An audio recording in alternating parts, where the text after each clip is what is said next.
Assalamualaikum warahmatullahi wabarakatuh. Nama saya Cucu Tresna Sumadi dari SMA Negeri 1 Ciniru. Permasalahan yang akan saya sampaikan kali ini yaitu tentang perundungan di lingkungan sekolah.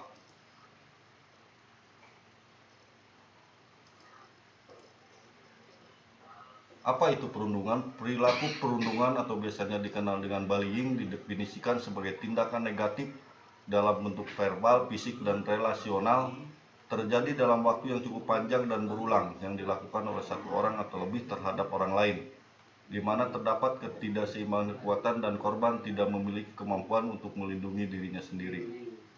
Deskripsi permasalahan, masa usia remaja adalah masa di mana individu sedang mencari jati diri dan masa ketika ingin mencoba banyak hal yang sering dilarang. Masa remaja juga merupakan masa di mana kondisi psikologis individu tidak stabil dan cenderung memiliki tingkat egois lebih tinggi, sehingga mereka rentan melakukan tindakan yang menyimpang.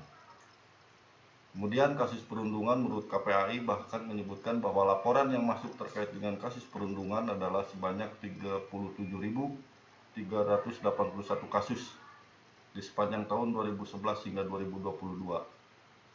Akar permasalahan perundungan yang pertama yaitu pengaruh media informasi televisi, kemudian adanya faktor sosial budaya, kemudian memilih menutup diri dan tidak melakukan perlawanan apapun sebab menganggap bahwa kejadian yang dialaminya sebagai sesuatu yang memalukan. Kemudian tindak perundungan dapat mengakibatkan dampak buruk pada korban secara fisik, mental maupun psikologis. Korban perundungan akan mengalami depresi, marah, mempunyai kepercayaan diri rendah, serta akan berpengaruh pada rendahnya prestasi akademik. Dan bagi pelaku tindak perundungan membuat si pelaku memiliki kecenderungan untuk bersifat agresif dengan perilaku yang pro terhadap kekerasan, berwatak keras, mudah marah dan impulsif, serta memiliki toleransi yang rendah. Kemudian solusi menghadapi perundungan di sekolah yang pertama yaitu sosialisasi pemahaman perundungan di lingkungan sekolah. Yang kedua, sensitif atau responsif terhadap situasi dan kebutuhan korban. Kemudian yang ketiga yaitu membuat kebijakan yang dibuat oleh pihak sekolah terkait aksi perundungan.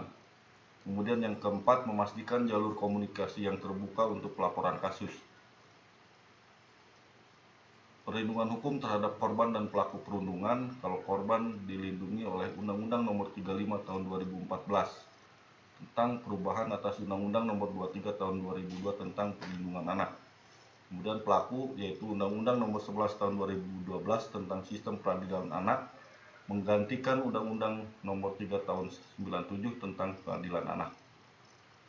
Kemudian hasil pemecahan masalah di sekolah tempat saya mengajar yaitu siswa mulai memahami tentang perundungan setelah adanya sosialisasi secara kontinu oleh pihak sekolah.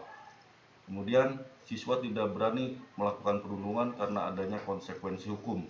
Kemudian yang ketiga, jika ada yang melakukan perundungan, siswa akan segera melaporkan ke wali kelas dan BK sehingga dapat segera ditindaklanjuti oleh pihak sekolah.